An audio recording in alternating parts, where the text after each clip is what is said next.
Automotive online training မှာကြိုဆိုလိုက်ပါတယ်မိတ်ဆွေတို့ကိုဒီဗီဒီယိုဖိုင်လေးမှာပူဇော်ပြည့်မျှဝေပေးခြင်းတာကတော့ကားတွေကိုစီစားတက်တာအောင်မောင်းနှင်ခြင်းနဲ့ပတ်သက်ပြီးတော့မိတ်ဆွေတို့ကိုပူဇော်ပြည့်မျှဝေပေးခြင်းတာပဲဖြစ်ပါတယ်စီစားတက်တာအောင်မောင်းနှင်မှုအတွက်ကလိုက်နာမယ့်ချက်တွေရှိပါတယ်နံပါတ်1ကားရဲ့တာယာတွေကိုလေပေါင်ပုံမှန်ချိန်မိရပါမယ်နံပါတ်2ကတော့အချိန်လျှော့မောင်းတာလီဗာကိုလျှော့နေတာပဲဖြစ်ပါတယ်နံပါတ်3ကတော့စနိုးတဲ့အချိန်တွေကိုလည်းရှော့ချပေးရမှာပဲဖြစ်ပါတယ်နံပါတ်4ကတော့အဲကွန်းကိုလည်းရှော့ပြီးတော့အသုံးပြုပေးရမှာပဲဖြစ်ပါတယ်နံပါတ်5ကတော့အင်ဂျင်ကိုပုံမှန်စစ်ဆေးဖို့အတွက်လိုအပ်တာပဲဖြစ်ပါတယ်ဒီအချက်တွေကတော့စီစားသက်သာအောင်မောင်းနှင်တဲ့အခါမှာအဓိကကျတဲ့အချက်တွေပဲဖြစ်ပါတယ်ဒါဆိုရင်တစ်ချက်ချင်းစီကိုလေ့လာကြည့်ကြရအောင်မိတ်ဆွေတို့အနေနဲ့မိတ်ဆွေတို့ရဲ့ကားကိုတာယာလေးပေါင်းပုံမှန်ချိန်မိဖို့လိုအပ်တာပဲဖြစ်ပါတယ်လေးပေါင်းနဲနေတဲ့အခါမှာအင်ဂျင်ကလည်းပို့ပြီးတော့ယုံရတယ်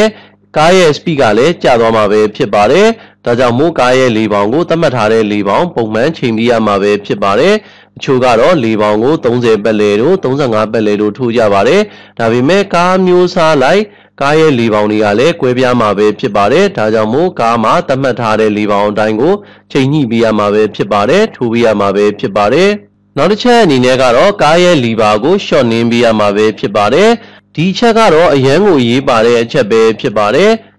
ဥမာနေတဲ့ကားကိုရုတ်တရက်အချိန်တင်လိုက်တာလီဗာကိုဖိနေလိုက်တဲ့အခါမှာစီစားများစီမှာပဲဖြစ်ပါတယ်ဥမာနေတဲ့အော်တိုဂီယာမှာ CVT ဂီယာပေါက်တွေဆိုရင်လီဗာကိုဖြည်းဖြည်းချင်းမှီးနေမှသာသူ့ရဲ့အချိန်ကလည်းဖြည်းဖြည်းချင်းတက်သွားမှာပဲဖြစ်ပါတယ်တကယ်လို့လီဗာကိုဖိနေလိုက်ပေမဲ့လည်းကားကတော့ဖြည်းဖြည်းပဲသွားတယ်ဒါပေမဲ့အင်ဂျင် RPM ကြီးကမြင့်တက်လာမှာပဲဖြစ်ပါတယ်ဒါဆိုရင်ကားကလည်းရှေ့ကိုမရောက်ဘူးအင်ဂျင်ကလည်း RPM မြင့်လာတယ်အင်ဂျင် RPM မြင့်တဲ့အတွက်စီစားကလည်းများမှာပဲဖြစ်ပါတယ်ဒါကြောင့်မို့လီဗာကိုပုံမှန်ဖြည်းဖြည်းနဲ့မှန်မှန်နင်းပေးရမှာပဲဖြစ်ပါတယ်ကားရဲ့အချိန်ကဖြည်းဖြည်းချင်းတက်လာမယ်လီဗာကိုလည်းဖြည်းဖြည်းချင်းနင်းမယ်ဆိုရင်တော့စီစားတက်တာစီမှာပဲဖြစ်ပါတယ်နောက်တစ်ချက်အနေနဲ့ကတော့စနိုးချိန်ကိုရှော့ချပေးရမှာပဲဖြစ်ပါတယ်ခါလေးကြရင်မလိုအပ်ဖန်နဲ့စလိုးအနေထားနဲ့ကားကအကြာကြီးပဲနှိုးထားမိတာတွေလည်းကြုံတွေ့နိုင်ပါတယ်ရှိနိုင်ပါတယ်ဒါဆိုလို့ရှိရင်လည်းစီပိုစားမှာပဲဖြစ်ပါတယ်စလိုးအနေထားနဲ့ကတော့စီကတော့အများကြီးတော့မစားပါဘူးဒါပေမဲ့လည်းနည်းနည်းနဲ့ဖြည်းဖြည်းချင်းစုလိုက်မယ်ဆိုရင်တော့စီကအများကြီးပဲကုန်ကျနိုင်တာပဲဖြစ်ပါတယ်ဒါကြောင့်မို့မလိုအပ်ဘူးဆိုရင်တော့ကားကိုစလိုးအနေထားနဲ့မထားသင့်မှနဲ့ရက်ထားတာတော့ပိုပြီးတော့ကောင်းပါတယ်ရှုပ်ထားချက်အနေနဲ့ကတော့ကားရဲ့အဲကွန်းကိုရှော့သုံးစီခြင်းတာပဲဖြစ်ပါတယ်ကားရဲ့အဲကွန်းကိုရှော့သုံးတဲ့အခါမှာရန်ကိုပူပြင်းတဲ့ဒေတာတွေဆိုလို့ရှိရင်တော့ရှော့သုံးမှုအတွက်ကတော့မဖြစ်နိုင်ပါဘူးဒါပေမဲ့လည်းကားရဲ့အဲကွန်းကိုရှော့သုံးတယ်ဆိုတာကတော့သူ့ရဲ့အထဲမှာပါနေတဲ့အပူချိန်ကိုရှော့ပြီးတော့သုံးတယ်ဆိုရင်လည်းပြဿနာမရှိနိုင်ပါဘူးဥပမာအနေနဲ့အမြဲတမ်း16ထားမယ်သို့မဟုတ်အမြဲတမ်း18ထားမယ်ဒါဆိုလို့ရှိရင်တော့ compressor ကလည်းအမြဲတမ်း run နေရတယ်ဒါဆိုရင် engine ကလည်းပူပြီးတော့ယုံနေရမှာပဲဖြစ်ပါတယ်ဒါပေမဲ့ကားရဲ့အတွင်းကရဲ့အပူချိန်က22-23လောက်ထိပဲအပူချိန်ကျနိုင်တယ်ဆိုရင်အဲ့ဒီပမာဏလောက်ပဲထားတယ်ဆိုရင်တော့ compressor လည်းတက်တန်းရှိစီမှာဖြစ်သလိုစီစားလည်းတက်တာစီမှာပဲဖြစ်ပါတယ်ဘာကြောင့်လဲဆိုတော့မိတ်ဆွေတို့အနေနဲ့အဲကွန်းရဲ့အပူချိန်ကို18လောက်ထိထားတယ်ဒါပေမဲ့လည်း18လောက်ထိရတော့မကျနိုင်ပါဘူးဒါပေမဲ့ compressor ကအဲ့ဒီပမာဏရအောင်အဲကွန်းခက်တွေကိုဖိကျစ်နေရတယ်အဲကွန်းခက်ကိုဖိကျစ်တဲ့အတွက် compressor ကိုအင်ဂျင်ကပို့ပြီးတော့ယုံမိရတယ်အဲ့ဒီအခါမှာစီစားများစီတာပဲဖြစ်ပါတယ်ဒါအပြင်မိတ်ဆွေတို့အနေနဲ့ကားရဲ့အဲကွန်းကိုအသုံးပြုမယ်ဆိုရင်အပြင်လေထက်အတွင်းလေကိုပို့ပြီးတော့အသုံးပြုသင့်တာပဲဖြစ်ပါတယ်အတွင်းလေကိုအသုံးပြုတဲ့အခါမှာစီစားကိုလည်းတက်တာစေနိုင်တာပဲဖြစ်ပါတယ်။ဘာကြောင့်လဲဆိုတော့အပြင်လေကိုပဲအသုံးပြုမယ်ဆိုရင်ပြင်ဘက်ကလာတဲ့လေဘူးကို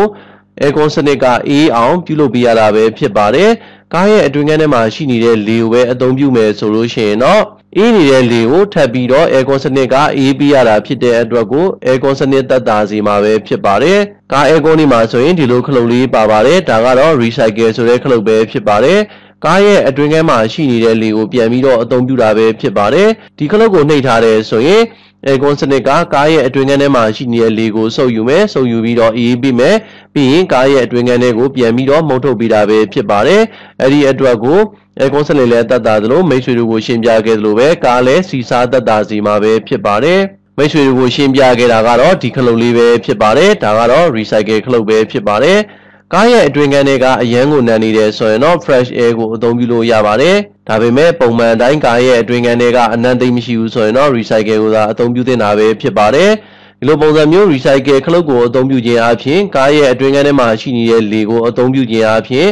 ကားရဲ့ aircon လေစစ်ကိုလည်းတက်တာစီမှာပဲဖြစ်ပါတယ်တက်တန်းရှိစီမှာပဲဖြစ်ပါတယ်နံပါတ်5ချက်ကတော့ engine ကိုပုံမှန်စစ်ဆေးပေးတဲ့နာပဲဖြစ်ပါတယ်ဥမာအနေနဲ့ Daisy engine တွေဆိုရင်လည်းတိုင်ကီထဲမှာရှိနေတဲ့ filter တွေ စီပန့်တွေ plug တွေ coil တွေ injector တွေပုံမှန်စစ်ဆေးပေးတဲ့နာပဲဖြစ်ပါတယ်ဥမာအနေနဲ့လေတကားမှာကြီးပိတ်နေတာ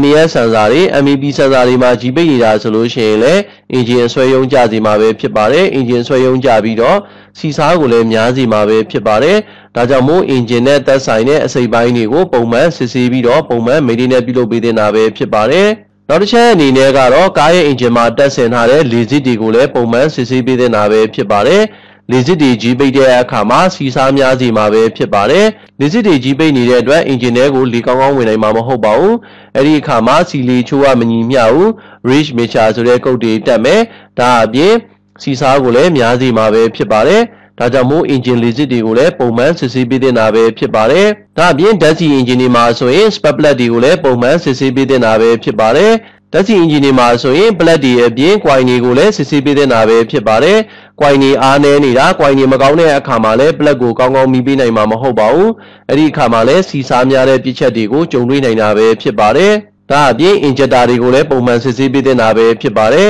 injector တွေကဂျိုးပိတ်နေတာဒါမှမဟုတ်ရင် injector တွေကတောက်လျှောက်ပွင့်နေတာဒါဆိုလို့ရှိရင်လည်းစီကြများတဲ့ပြဿနာတွေကိုကြုံတွေ့နိုင်တာပဲဖြစ်ပါတယ်စီစားများတဲ့ပြဿနာတွေကိုကြုံတွေ့နိုင်တာပဲဖြစ်ပါတယ်အဲကြောင့်မို့မိတ်ဆွေတို့အနေနဲ့ injector တွေကိုလည်းပုံမှန်စစ်ဆေးသင့်ပါတယ် plug တွေ coil တွေကိုလည်းပုံမှန်စစ်ဆေးပေးသင့်တာပဲဖြစ်ပါတယ်တိုင်ကီထဲမှာရှိနေတဲ့ filter တွေပန့်တွေဒါတွေကိုလည်းတေချာစစ်ဆေးပေးသင့်ပါတယ်ဒီဇယ်ကားတွေမှာဆိုရင်လည်းပန့်နော်ဇယ်တွေကိုပုံမှန်စစ်ဆေးပေးသင့်တာပဲဖြစ်ပါတယ်ဒါအပြင်စီတိုင်းမှာတက်ဆင်ထားတဲ့ C filter တွေကိုလည်းပုံမှန်စစ်ဆေးပေးသင့်ပါတယ် C filter တွေကြီးပိတ်နေတဲ့အခါမှာကားကအဆွဲယုံတွေကျပြီးတော့တွန်းဆုပ်တွေဖြစ်မယ်အဲ့ဒီအခါမှာလီဗာကိုဖိနေတဲ့အတွက်အင်ဂျင်ကအဆွဲယုံကြတဲ့အပြင်စီကိုပိုစားစေတဲ့ပြဿနာတွေကိုကြုံတွေ့နိုင်တာပဲဖြစ်ပါတယ်ဒါကတော့ Daisy filter ပဲဖြစ်ပါတယ် DC filter ပိတ်တဲ့အခါမှာလည်းအင်ဂျင်ကအဆွဲယုံကြပြီးတော့စီစားများတဲ့ပြဿနာတွေကိုကြုံတွေ့နိုင်တာပဲဖြစ်ပါတယ်ဒါကတော့ EFI filter ပဲဖြစ်ပါတယ်တိုင်ကီထဲမှာရှိနေတဲ့ C filter ပဲဖြစ်ပါတယ် Daisy engine တွေ diesel engine တွေဆိုရင်တိုင်ကီထဲမှာဒီလို filter တွေကိုအသုံးပြုတာပဲဖြစ်ပါတယ်ဒီ filter တွေကြီးပိတ်တဲ့အခါမှာလည်းဆွဲယုံကြပြီးတော့စီစားများတဲ့ပြဿနာတွေကိုကြုံတွေ့နိုင်ပါတယ်ဒါအပြင် C filter တွေကလုံးဝကြီးပိတ်သွားတဲ့အခါမှာဆက်နှိုးမရတဲ့ပြဿနာတွေကြုံတွေ့နိုင်တာပဲဖြစ်ပါတယ်ဒါကတော့ပန့်ရဲ့ filter ပဲဖြစ်ပါတယ်ပန့်ရဲ့ filter မှာလည်းဒီလိုပုံစံမျိုးကြီးပိတ်နေတယ်ဆိုရင်ပန့်လည်းပြတ်နိုင်တယ်လို့စီလိုင်းတွေကိုစီလုံးဝတုံးမပို့နိုင်တဲ့အတွက်ကိုဆက်နှိုးလို့ရမှာလည်းမဟုတ်ပါဘူးဒါကြောင့်မို့တိုင်ကီထဲမှာရှိနေတဲ့ C filter တွေစီပန့်တွေကိုစစ်ဆေးသလိုပန့်ရဲ့ filter ကိုလည်းစစ်ဆေးပေးသင့်တာပဲဖြစ်ပါတယ်ဒါကြောင့်မို့မိတ်ဆွေတို့အနေနဲ့နံပါတ်5အချက်ကတော့ engine နဲ့သက်ဆိုင်တဲ့အစိပ်ပိုင်းတွေကိုပုံမှန်စစ်ဆေးပြုပြင်ပေးသင့်တာပဲဖြစ်ပါတယ်ဒါအပြင်ကားရဲ့ brake စနစ်တွေ hub bearing တို့လည်းစစ်ဆေးပေးသင့်တာပဲဖြစ်ပါတယ် hub တွေမကောင်းတဲ့အခါမှာ brake တွေညှိနေတဲ့အခါမှာဆိုရင်လည်းengine ကပိုယုံပေးရတာဖြစ်တဲ့အတွက်ကိုစီစားများစေနိုင်တာပဲဖြစ်ပါတယ်မိတ်ဆွေတို့ကိုဒီဗီဒီယိုဖိုင်လေးမှာဘူးသရာဖြစ်မျှဝေပေးခဲ့တာကတော့ကားစီစားသက်သာအောင်မောင်းနှင်ခြင်းနဲ့ပတ်သက်ပြီးတော့လိုက်နာရမယ့်အချက်တွေကိုဘူးသရာဖြစ်မျှဝေပေးခဲ့တာပဲဖြစ်ပါတယ်မိတ်ဆွေတို့ကိုရှင်းပြပေးတဲ့အချက်တွေကတော့ပုံမှန်စစ်ဆေးပြီးတော့ပုံမှန်လိုက်နာတဲ့အချက်တွေပဲဖြစ်ပါတယ်တာယာလီပေါင်းတွေလီဗာရှော့နေတာတွေစနိုးချိန်ကိုရှော့ချတာတွေကားရဲ့ aircon ကိုရှော့သုံးတာတွေအင်ဂျင်ကိုပုံမှန်စစ်ဆေးတာတွေကတော့လုပ်ပေးတဲ့အချက်တွေပဲဖြစ်ပါတယ်ကျွန်တော်ရဲ့ဗီဒီယိုဖိုင်လေးကိုအဆုံးထိကြည့်ရှုပေးတဲ့အတွက်ကျေးဇူးအများကြီးတင်ပါတယ်ခင်ဗျာ